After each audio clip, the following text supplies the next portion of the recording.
আচ্ছা, আপনারা সকলেই জানেন যে আগামীকালকে আমাদের বিকাশ ভবন ঘেরাও অভিযানে ডাক দেওয়া হয়েছে।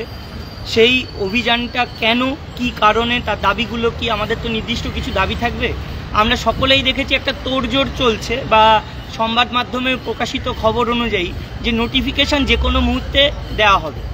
এখন কোর্টের অর্ডার অনুযায়ী নোটিফিকেশান দিতে নাকি তারা বাধ্য, তো সেটা তারা বলছেন।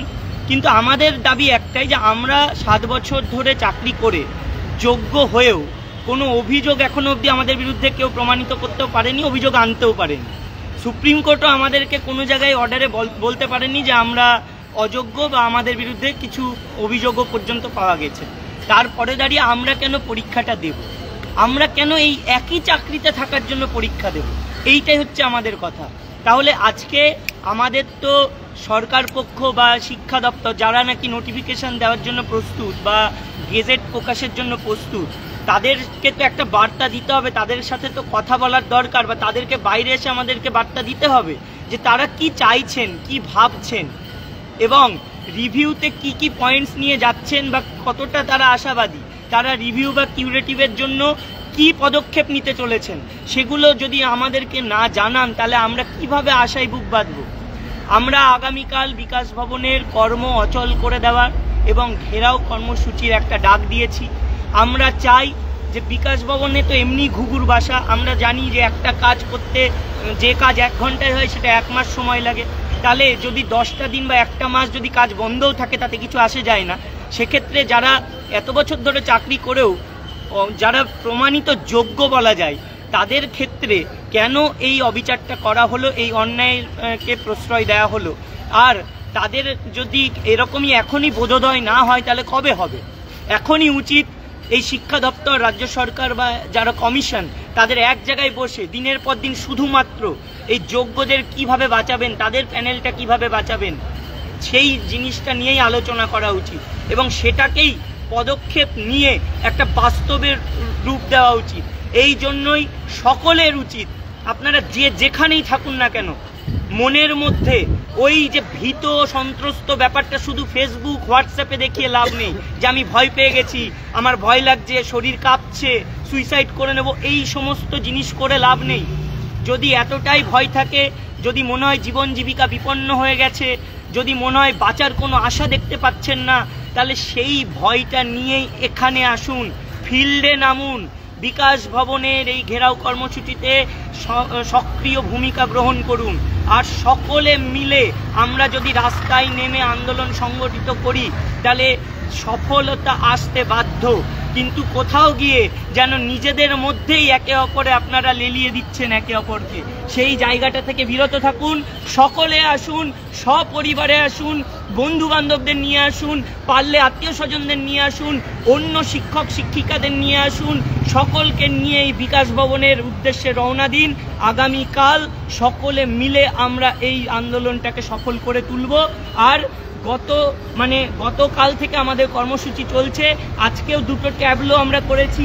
ওই ট্যাবলো 2টো আমরা গোটা এই শহরের বুকে যত কলেজ, ইউনিভার্সিটি বা ব্যস্ততম এলাকা রয়েছে, সেই সব জায়গাগুলোতে এই ট্যাবলো নিয়ে গিয়ে আলাপ আলোচনা, পথনাটিকা, সেই সব জায়গায় করা হবে। আপনারা একটাই কথা বলবো, মেহবুব বলবে অবশ্যই, তার আগে কালকে যেন প্রত্যেককে এখানে পায়, কেউ বাড়িতে বসে থাকবেন না। যদি মনে হয় আপনারা পরীক্ষা দিতে প্রস্তুত, তাহলে বাড়িতে থাকুন। আর যদি মনে হয় না, যে চাকরিতে এত বছর চাকরি করেছি, যোগ্য হয়েছি, আমার বিরুদ্ধে কোনো অভিযোগ পর্যন্ত সুপ্রিম কোর্টও আনতে পারেনি, সেখানে দাঁড়িয়ে যদি পরীক্ষা ওই একই চাকরির জন্য পরীক্ষা দিতে না চান, তাহলে কালকে সকলকে এখানে আসতেই হবে। যা বলার মোটামুটি বলা হয়ে গেছে। আমি শুধু একটা কথাই বলবো, এখানে যারা আমরা বুক বেঁধে পড়ে আছি, সরকারকে বিশ্বাস করে বা আমরা খুব নিরাপদ জায়গায় আছি এটা ভেবে আমরা পড়ে নেই। আপনারা যারা বাড়িতে বসে আছেন, তারা ভাবছেন হয়তো আপনার চাকরিটা এখনও যায়নি। আপনারা যে শিক্ষক, সেই সেন্টিমেন্টটা এখনও বোধহয় সরিয়ে উঠতে পারেননি। আপনারা যে শিক্ষক নেই, এবং ভবিষ্যতে এই চাকরি যদি চলে যায়, আর 2016 এই প্যানেলের কলঙ্ক মাথায় নিয়ে আপনি কোনো জায়গায় চাকরি পাবেন কি, সেটা একটু আগে নিজেকে জিজ্ঞাসা করবেন।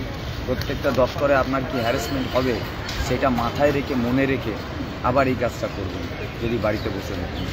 এই গরম, এই রোদ্দুর, এইসব যে বলছেন অনেকে, এই রোদ্দুরের মধ্যে ওখানে যাওয়া যায় ইত্যাদি ইত্যাদি, বোধহয় আমাদের কি শুধুমাত্র গন্ডারের চামড়া, আর বাকি এটা ভাববেন না। সুতরাং যদি মনে করেন যে একটা চাকরির জন্য দ্বিতীয়বার আবার পরীক্ষা দিয়ে আপনি আবার পুনরায় আসবেন, এই কনফিডেন্স যদি আপনার থাকে, তাহলে ঠিক আছে, আমরা আর বেশি প্রশ্ন করব না। আর যদি মনে করেন না প্রয়োজন নেই, আমরা পরীক্ষা দেবো না, কীভাবে সরকার আমাদের পুনর্বহাল করবে সেটা সরকার বুঝুক, তাহলে অবশ্যই সক্রিয় অংশগ্রহণ করুন। ভিতরে গভীরতার শিকড় অনেক দূর পর্যন্ত পৌঁছে গিয়েছে, সেটা সরকারের পক্ষে গভীর ষড়যন্ত্রের যে শিকড় সেটা যেমন পৌঁছে গিয়েছে, তেমন আমাদের যে আন্দোলনের কর্মসূচি সেটাও কিন্তু অনেক দূর পর্যন্ত পৌঁছে গিয়েছে। যুদ্ধ প্রায় থেমে গিয়েছে, আর আমাদের বাধা রইল না। ফলে আর এই অবস্থান আর আন্দোলন হবে না। আজকে 15 তারিখ দিয়ে শুরু হবে, 16 তারিখে পর 15 তারিখে ঘেরাওয়ের পর সরকার আমাদের অন্য একটা রূপ দেখবে, এটা আমরা বলে দিলাম। আর আপনারা যদি সেই কাজে, সেই আন্দোলনে যদি অংশগ্রহণ না করুন, তাহলে কখনোই আর আমাদের চাকরি ফেরার সম্ভাবনা থাকবে না। এইটুকু মাথায় রেখে যদি চাকরি ফেরাতে চান, অনেক রাস্তা এখনও খোলা আছে, সেই রাস্তাগুলোকে যদি ব্যবহার করতে চান, তাহলে অবশ্যই আপনারা আন্দোলনে আসুন, অংশগ্রহণ করুন। আপনারা শুধু 15 তারিখকেই টার্গেট করে এসে 10টার সময় এসে 4টের সময় চলে যাবেন, মানসিকতাটা ছেড়ে কন্টিনিউয়াস যদি এইখানে একবারে কন্টিনিউয়াস যদি 15,000 ছেলে পড়ে থাকে, সরকার কেন গোটা ভারতবর্ষের মানে পুরো রাজনৈতিক সিস্টেম, রাজনৈতিক ব্যবস্থাটাই বোধহয় হেলে যাবে। কিন্তু আপনারা সেটা পারছেন না। এই ব্যর্থতা আপনারা কখনো সারা জীবনে বহন করতে পারবেন না। যদি ভবিষ্যতের আশঙ্কার কথা ভাবেন, তবেই একমাত্র আপনারা সেটা উপলব্ধি করতে পারবেন। যাই হোক, আর কিছু বলবো না। আপনারা আসুন, আজকে থেকেই আসুন, সংখ্যা খুবই কম, সেই সংখ্যাটাকে বাড়িয়ে তুলুন। আর কালকে আমরা বিকাশ ভবন ঘেরাও করবই। আপনারা জেনে থাকবেন যে আমাদের সঙ্গে বাদ দিয়ে আমাদের আরও টিম, যাদের মানে আমাদের টিম মানে আমাদের প্রতিপক্ষ টিম যেটাকে আমরা বলছি বা মানে ইয়ে করছি, বা যেগুলো সরকারের কাছে যাচ্ছে, অর্থাৎ টেন্টেড আনটেন্টেড এই যে ব্যাপারগুলো আছে, সেই জায়গায় দাঁড়িয়ে আপনি যদি মনে করেন আনটেন্টেড টিচার হিসাবে এটা আপনার অধিকার, তাহলে পরে সেই অধিকার ফিরিয়ে নেবেন এবং সরকারকে আমরা বাধ্য করবেন আপনার সঙ্গে বসে একদম পরিকল্পিত